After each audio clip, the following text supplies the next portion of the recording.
fact of the matter is, we watched this nigga get murdered right in front of our own mother face. You said that there was one gentleman in the industry who did not take advantage of you. He was not a pedophile. You said it was Michael Jackson. Of all people. They served a search warrant on me, which allowed them to view and photograph my body, including my penis. These will be my final show performances in London. This will be it. This is... Oh, snap! Did y'all hear that?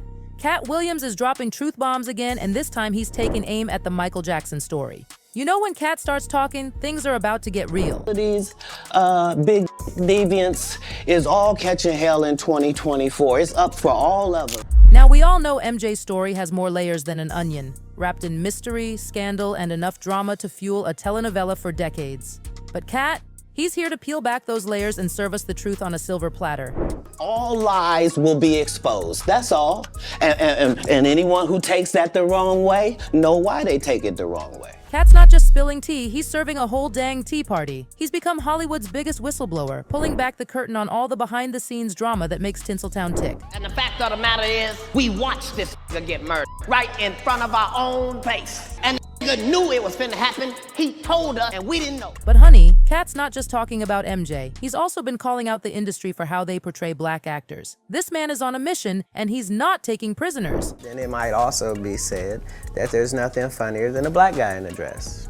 Okay, well. Now let's dive into what Katt's saying about MJ. According to Katt, Michael knew his time was coming to an end. He even named his last tour This Is It as a hint. It's like he was trying to tell us something, but we were all too busy moonwalking to notice. Katt claims that MJ's passing wasn't just a tragic accident, but part of a larger plan by some shady industry players. It's like something straight out of a spy movie, y'all. Now I know what you're thinking. That's crazy talk. But let's look at the facts. MJ announced his This Is It tour, and sadly, it really was it. He passed away the same year he made that announcement. Coincidence? Katt doesn't think so. Katt pointed out that when MJ announced the tour, he didn't seem excited. Instead, he looked tired, like a man who'd been fighting a long battle and knew the end was near. It's enough to give you goosebumps. Now let's rewind a bit and talk about what was going on with MJ before all this went down. Back in 1997, MJ had an accident on stage that left him with chronic back pain. Y'all know how it is when your back's acting up. It's enough to make anyone cranky.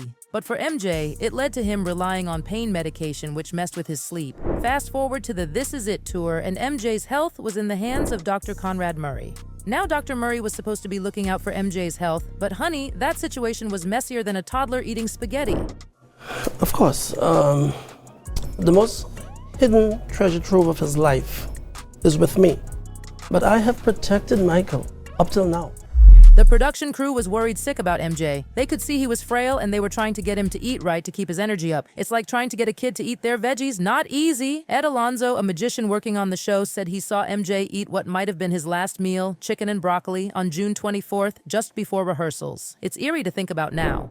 I've said nothing that has been inflammatory about my friend.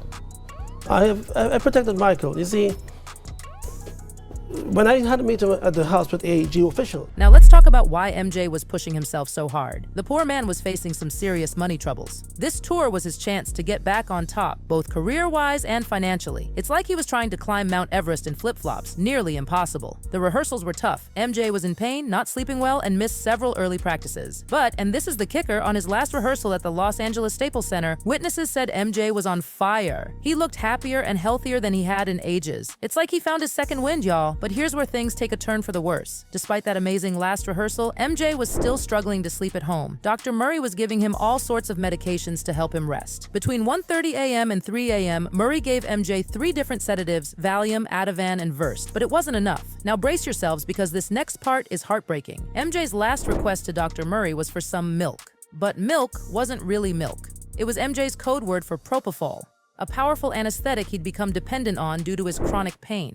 Dr. Murray gave it to him at 10:40 a.m. and, well, we all know what happened next. The next morning, MJ's chef, Kai Chase, knew something was wrong. She was getting ready to make lunch when Dr. Murray came running down the stairs, yelling for Prince, MJ's oldest son. Can you imagine how scary that must have been? Chase said the energy in the house changed instantly. Paramedics were running upstairs, the kids were crying, and everyone was praying for MJ. It's like a scene from a nightmare, y'all. Despite Dr. Murray's efforts to resuscitate MJ, it was too late. The king of pop had left the building for the last time. Now let's talk about what happened next. The authorities started investigating and they had their sights set on Dr. Murray. They searched his home, his office, everything. They were working on the theory that propofol might have caused MJ's heart to stop. Spare myself. I am not a perfect man. Neither is Michael. Here's the thing, y'all. Propofol isn't something you're supposed to take at home. It's meant to be used in hospitals with trained professionals watching over you. But Dr. Murray was giving it to MJ to help him sleep. It's like using a sledgehammer to crack a nut. Way too much. Now fast forward to 2011. Dr. Murray was put on trial and convicted of involuntary manslaughter. The court found that MJ died from a lethal combo of meds in his system, with way too much propofol being the main culprit. But here's where it gets interesting. Some people, including MJ's daughter Paris, think there's more to the story. Paris believes her dad was set up, that people were after his money and his legacy. She told Rolling Stone magazine he would drop hints about people being out to get him. It's like something out of a thriller movie, right? Paris even called it a chess game, suggesting that there were multiple players involved, all with their own agendas. She's keeping her cards close to her chest, though. Smart girl. In Hollywood, you never know who's listening. Now let's circle back to what Katt Williams was saying. His theory lines up pretty closely with what Paris believes. They both think MJ's death wasn't just an accident or the result of one doctor's negligence. They see it as part of a bigger plan. But here's the million-dollar question. If there was a plot, who was behind it and why? Was it for money, power, or something else entirely? It's like trying to solve a Rubik's Cube blindfolded. Nearly impossible. Some fans believe that Dr. Murray was just a pawn in this larger game. They think he was set up to take the fall. But Paris doesn't completely blame Dr. Murray. She sees him as just one piece on this complex chessboard. Now, I know what you're thinking. This sounds like some crazy conspiracy theory. And you're right, it does. But when you look at all the pieces, MJ's financial troubles, the pressure of the comeback tour, the strange circumstances of his death, it does make you wonder. But here's the thing, y'all. Whether it was a tragic accident or something more sinister, the fact remains that we lost one of the greatest entertainers of all time that day. MJ may be gone, but his music, his dance moves, and his impact on the world will live on forever. So, what do y'all think?